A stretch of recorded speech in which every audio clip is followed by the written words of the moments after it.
They left the high road by a well-remembered lane and soon approached a mansion of dull red brick. It was a large house, but one of broken fortunes, for the spacious offices were little used, their walls were damp and mossy, their windows broken, and their gates decayed. Fowls clucked and strutted in the stables, and the coach houses and sheds were overrun with grass. Nor was it more attentive of its ancient state within, for entering the dreary hall and glancing through open doors of many rooms, they found them poorly furnished, cold and vast. There was an earthy savour in the air, a chilly bareness in the place, which associated itself somehow with too much getting up by candlelight and not too much to eat. They went, the ghost and Scrooge, across the hall to a door at the back of the house. It opened before them and disclosed a long, bare, melancholy room, made barer still by lines of plain deal forms and desks. At one of these, a lonely boy was reading near a feeble fire, and Scrooge sat down upon a form and wept to see his poor, forgotten self as he had used to be. Not a latent echo in the house, nor a squeak and scuffle from the mice behind the panelling, not a drip from the half-thawed waterspout in the dull yard behind, not a sigh among the leafless boughs of one despondent poplar, not the idle swinging of an empty storehouse door, no, not the clicking in the fire, but fell upon the heart of Scrooge with softening influence and gave a freer passage to his tears. "I wish," Scrooge muttered, putting his hand in his pocket and looking about him after drying his hands with his cuff. "That is too late now." "What is the matter?" asked the spirit. Nothing," said Scrooge. "Nothing. There was a boy singing a Christmas carol at my door last night. I should like to have given him something, that is all." The ghost smiled thoughtfully and waved its hand, saying as it did so, "Let us see another Christmas." Scrooge's former self grew larger at the words, and the room became a little darker and more dirty. The panels shrunk, the windows cracked, fragments of plaster fell out of the ceiling, and the naked lathes were shown instead. But how all of this was brought about, Scrooge knew no more than you do. He only knew that it was quite correct, that everything had happened so, that there he was, alone again, when all the other boys had gone home for the jolly holidays. He was not reading now, but walking up and down despairingly. Scrooge looked at the ghost and, with a mournful shaking of his head, glanced anxiously towards the door.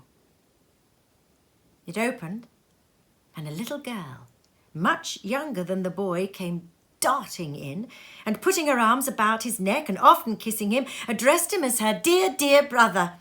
"I've come to bring you home, dear brother," said the child, clapping her tiny hands and bending down to laugh. "To bring you home, home, home!" "Home, little Fan?" returned the boy. "Yes," said the child, brimful of glee. "Home for good and all, home for ever and ever. Father is so much kinder than he used to be that home's like heaven.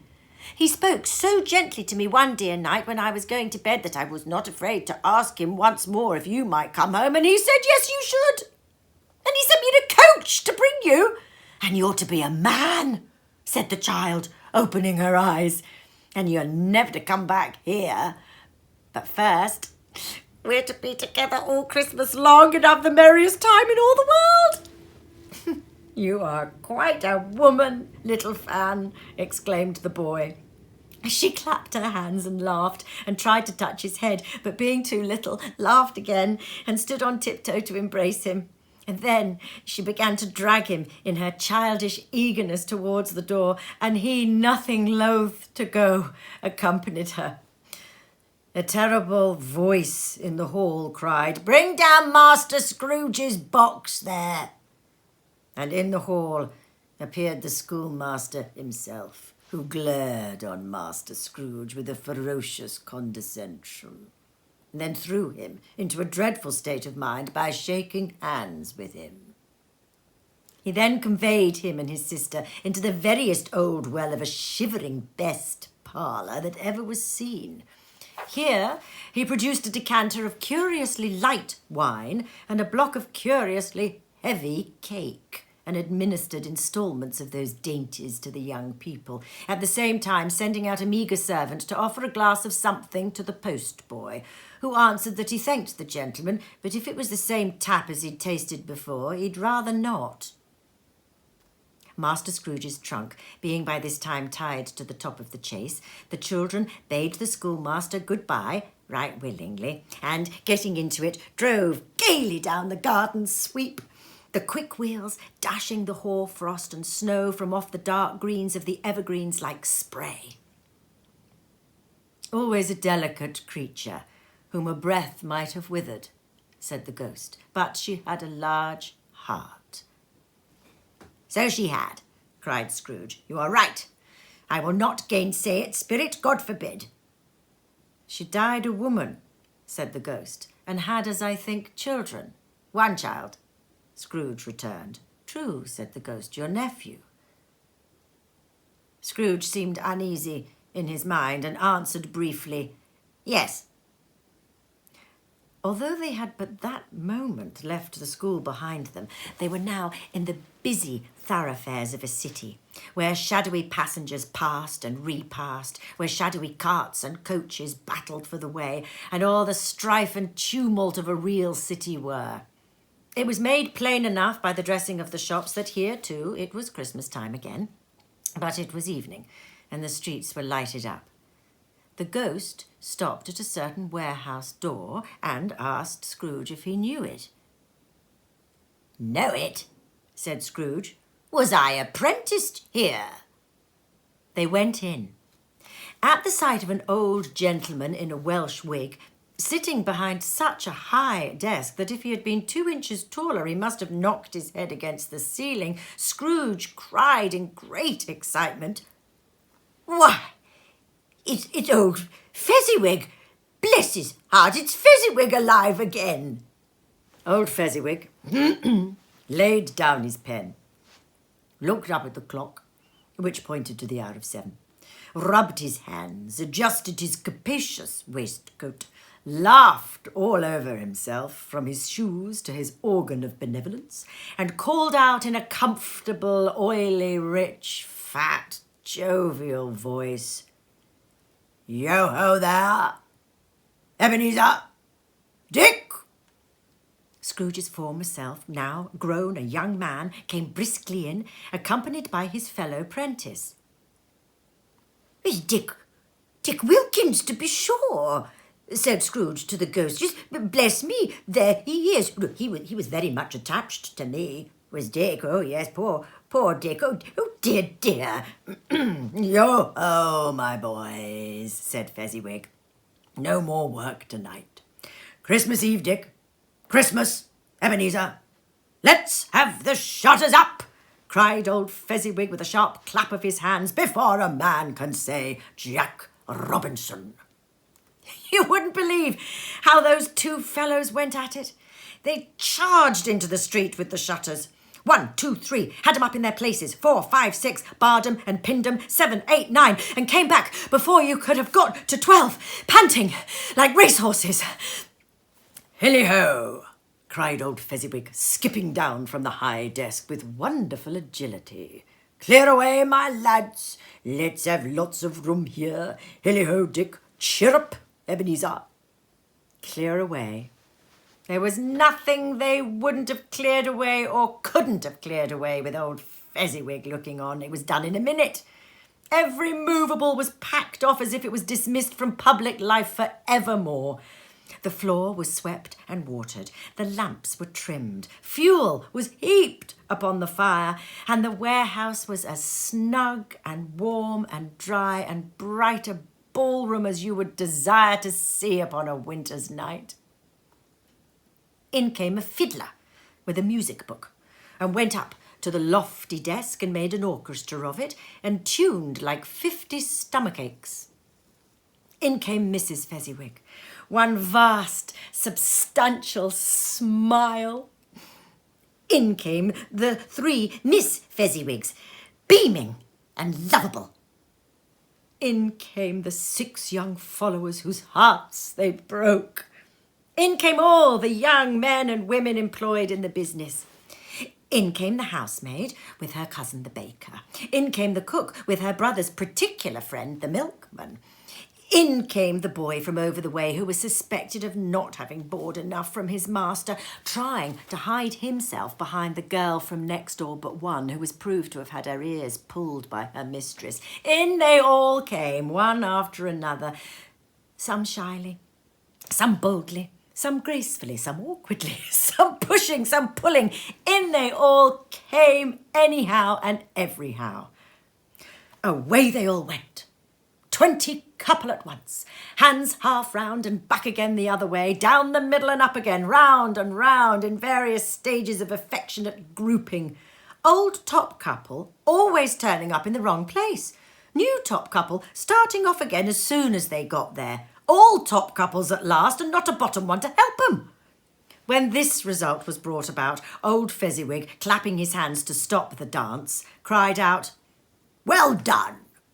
And the fiddler plunged his hot face into a pot of porter especially provided for that purpose. But, scorning rest upon his reappearance, he began instantly again, even though there were no dancers yet, as if the other fiddler had been carried home, exhausted, on a shutter, and he were a brand new man, resolved to beat him out of sight or perish.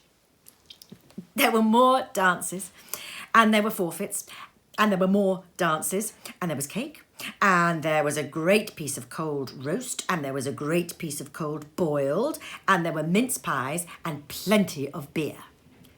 But the great effect of the evening came after the roast and boiled, when the fiddler, an artful dog mind, the sort of man who knew his business better than you or I could have told it him, struck up Sir Roger de Coverley, and then old Fezziwig stood out to dance with Mrs. Fezziwig.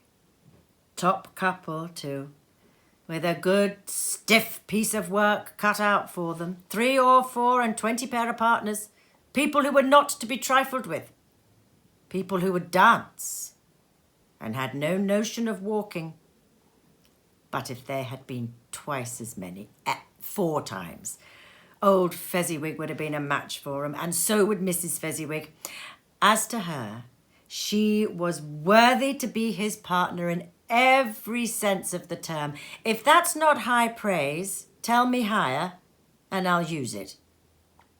A positive light appeared to issue from Fezziwig's calves. They shone in every part of the dance like moons. You couldn't have predicted at any given time what would become of them next. And when old Fezziwig and Mrs. Fezziwig had gone all through the dance, advance and retire, both hands to your partner, bow and curtsy, corkscrew, thread the needle and back again to your place, Fezziwig cut so deftly that he appeared to wink with his legs, and came upon his feet again without a stagger. When the clock struck 11, this domestic ball broke up. Mr. and Mrs. Fezziwig took their stations one either side of the door, and, shaking hands with every person individually as he or she went out, wished him or her a Merry Christmas. When everyone had retired but the 2 prentices, they did the same to them. And thus the cheerful voices died away, and the lads were left to their beds, which were under the counter at the back of the shop. During this whole time, Scrooge had acted like a man out of his wits. His heart and soul were in the scene with his former self. He corroborated everything, remembered everything, enjoyed everything, and underwent the strangest agitation. It was not until now when the bright faces of his former self and Dick were turned from them, that he remembered the ghost and became conscious that it was looking full upon him, while the light upon its head burnt very clear. "A small matter," said the ghost, "to make these silly folks so full of gratitude." "Small?" echoed Scrooge. The spirit signed to him to listen to the two apprentices who were pouring out their hearts in praise of Fezziwig. And when he had done so, said, "Why, is it not? He has spent but a few pounds of your mortal money, 3 or 4, perhaps. Is that so much that he deserves this praise?" "It isn't that," said Scrooge, heated by the remark and speaking unconsciously like his former, not his latter self. "It isn't that, spirit. He has the power to render us happy or unhappy, to make our service light or burdensome, a pleasure or a toil. Say that his powers lie in words and looks, in things so slight and insignificant that it is impossible to add and count 'em up. Well, what then? The happiness he gives is quite as great as if it cost a fortune." He felt the spirit's glance and stopped. "What's the matter?" asked the ghost. "Nothing in particular," said Scrooge. "Something, I think," the ghost insisted. "No," said Scrooge, "no. I should like to be able to say a word or two to my clerk just now, that's all." His former self turned down the lamps as he gave utterance to the wish, and Scrooge and the ghost again stood side by side in the open air. Ding dong, ding dong. That is their song.